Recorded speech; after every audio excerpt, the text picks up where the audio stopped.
Hello guys, and welcome to my another Doctor Who top five video.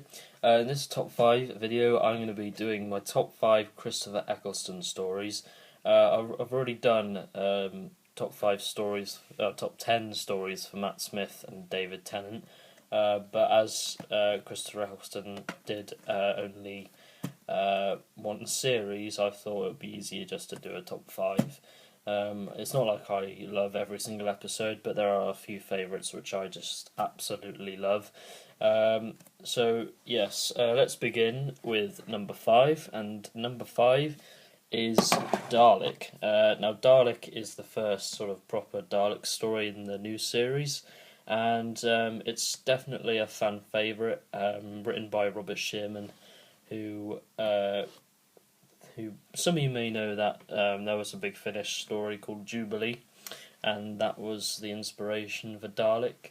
I haven't listened to that yet, but I hope to get it for my birthday next week. So yes, Dalek is a very good story. It's very iconic for a number of reasons, as you should know why, because it's set. The Dalek is there's only one Dalek in the story, but the fact that there's one Dalek, it just wipes out a load of people, and it just shows how deadly the Daleks can be, even if there is just one. There's some great iconic moments in it when the Dalek opens up its sort of casing and you can see the creature inside it. Very good moment that, and there's some great great other moments with the Doctor confronting the Dalek in the cage. And yeah, it's just a really good story. Billy Piper is brilliant in it. And if you haven't watched this and you're just sort of getting into Doctor Who, then this is one that I recommend you check out first. I mean, obviously you should, watch the very first New Who episode, just to get a feel for the Ninth Doctor. But it's a very dark story, this, and it's really, really good, and I highly recommend you watch it. I'm sure many of you have probably watched it by now. So at number four, we have The Empty Child and the Doctor Dances two-parter. I'm not going to count them as individual stories, so I'm just going to count them as one big sort of story. Another fan favourite as well. A lot of people do like the story a lot, or these stories a lot. Very scary. It scared me when I was a child. I can remember being terrified by the gas mask zombie. It was written by Stephen Moffat, and he does a great job. This is probably one of his best sort of stories that he's ever done. But yeah, this is a fantastic story. It's really brilliant. It's set in World War Two, which I quite like. I think this is the Ninth Doctor's only. No, actually, I'm wrong. I was about to say this is his only historical story, but then I remember I'm quite dead. So yeah, I love the Ninth Doctor. He's one of my favourite Doctors, but Christopher Eccleston is brilliant in this, and so is Billy Piper. And it introduces got an iconic character on Doctor Who, and that is Captain Jack. And of course, he has his own spin-off show, Torchwood. He's quite good in this. I prefer him in Torchwood. He's a bit annoying in Doctor Who, but in this episode or story, he's good. He's really good in it. So the cliffhanger is fantastic, really good cliffhanger, and the after scene of the cliffhanger is quite good as well. It's just a very good story, really great, supporting cast, and to be honest, this is probably one of my favourite Ninth Doctor stories. Hence why it's in this list. It's one that I can just watch again and enjoy. This is the first Doctor Who DVD I ever got, so it's also special for that reasons. Very, very good story that. Definitely, one of the best New Who stories, I think. So next up, we have another two-part story, and it is the Bad Wolf and Passing of the Ways. Very, very, very, very good story that. or stories. Passing of the Ways is a bit better than Bad Wolf because Bad Wolf does drag you a little bit, but yeah, this is a great story. The Dalek Emperor is fantastic, as you can see on the front cover. And the Daleks are great. There's a lot of action sequences as well. When the TARDIS flying into the missiles, that's quite a good scene. And yeah, it's a fantastic story. It's probably the best series finale, in my opinion. And there's a great regeneration moment. This regeneration moment is probably my favourite regeneration scene, or just regeneration. Christopher Eccleston into David Tennant, I love it so much. I love the music that goes along with it. But yeah, this story sets loads of character development for Rose Tyler.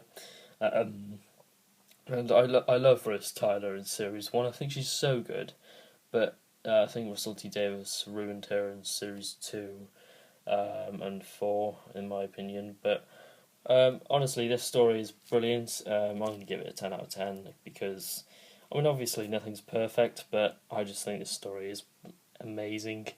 And yeah, like I said, I prefer Passing of the Ways over Bad Wolf because I just think Bad Wolf is a bit slow in places, and it does get a bit boring here and there. But overall, it's a very, very good story. I should probably give it a 9 out of 10 actually, but anyway, this is a great story, and if you haven't watched it, then obviously I highly recommend. This concludes series 1 as a whole, really, as it should do because of the finale. It should conclude the series.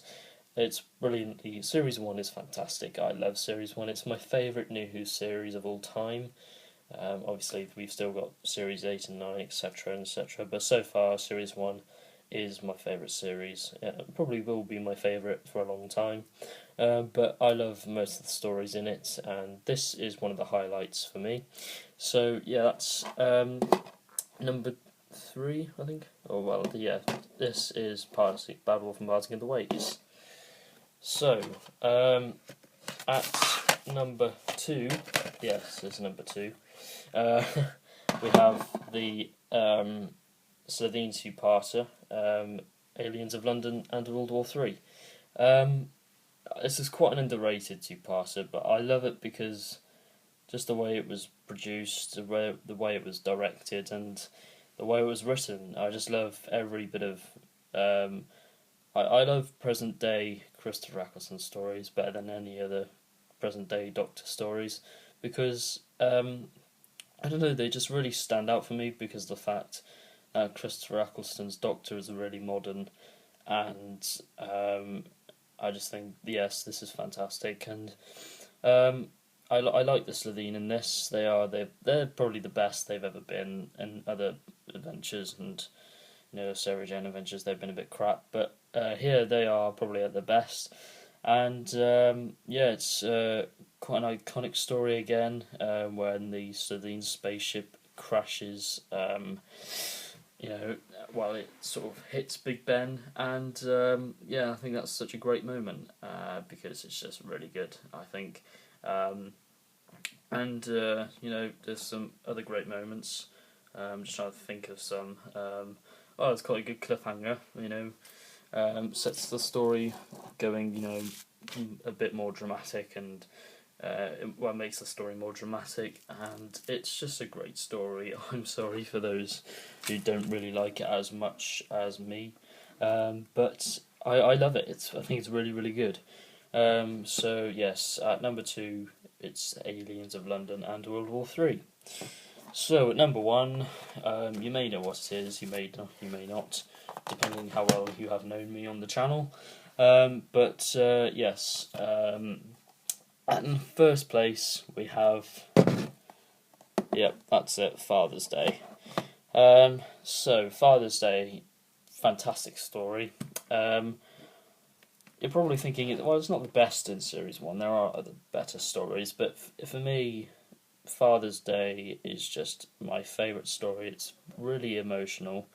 I can see why people may find it boring because it is a bit slow, but I just love every scene of it, really. I think it's a beautiful story, really well written, Obviously, Rose can be a bit of an idiot in this, but I think that's the point of the story. That it sort of fits in with the plot really. I really love this story. I like the Reapers. As you know, Team Drew have made sort of like a spin-off series of the Reapers. But let's not talk about that at the moment. I love Father's Day. Team Drew have reviewed it, so you should want to watch that for full thoughts and details and whatnot. But Sean Dingwall, I love his character, and I like Pete Tyler a lot really. This is generally a great story, and I love the plot. I love how it's been directed, and I love the use of. Basically, this story is set in a church, really, and I think I think this was made on really low budget. I'm not too sure, the cast are great. There's very few main cast in this, but generally it's a fantastic story. And if you haven't seen this,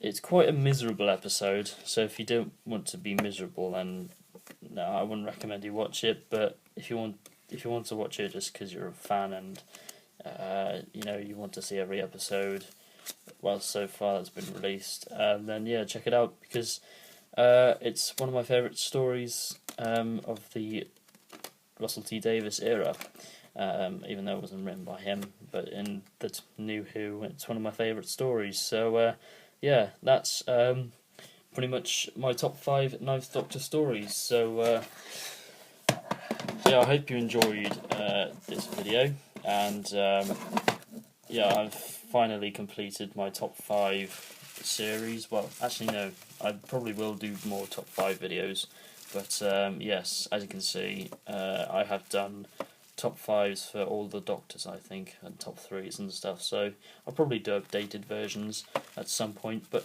yeah, thank you for watching this video, and I shall see you for my next video, which I'm not sure what it is. You have to check my about section because I've recently updated it. So thanks for watching, and goodbye.